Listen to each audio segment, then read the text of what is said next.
ভারতে বসবাসকারী বাঙালিদের ভবিষ্যৎ অন্ধকার। তারা এখন নিজ দেশেই বাংলা ভাষায় কথা বলতে পারছে না। বাংলা ভাষায় কথা বললেই তাদের অপমান করা হচ্ছে, তাদেরকে মারধর করা হচ্ছে, বাংলাদেশি বলে কটাক্ষ করা হচ্ছে। বাংলায় থাকবো, বাঙালি হব, বাংলা ভাষায় কথা বলতে পারবো না। পশ্চিম বাংলায় বাঙালিরাও বাংলা ভাষায় কথা বলতে পারছে না। হিন্দি ভাষার মানুষের কাছে প্রতিনিয়ত নির্যাতিত, মার খাচ্ছে, এমনকি পুলিশেও এই বিষয়ে কোনো কিছুই বলছে না। বাংলায় থাকবে, বাঙালিরা ব্যবসা করবে, বাংলা ভাষা কথা বলবে, এটাই তো আইন, এটাই তো পশ্চিমবঙ্গের বাংলা ভাষার আইন।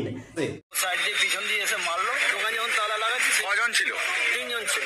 চোয়ালের অংশ ফাটিয়ে দিয়েছে দুষ্কৃতীরা। পশ্চিমবঙ্গের ঝাড়খণ্ডের সীমান্তের দিকে বাঙালি ব্যবসায়ী অনুপ মাঝি, তাকে বাংলা ভাষায় কথা বলার কারণে 3-4 জন লোক এসে বেধড়কভাবে মারপিট করেছে, নাক মুখ ফাটিয়ে দিয়েছে।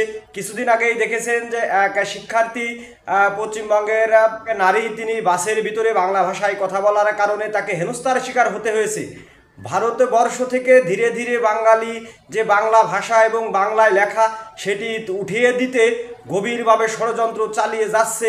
বাঙালি জিন্দাবাদ, বাংলাদেশ জিন্দাবাদ।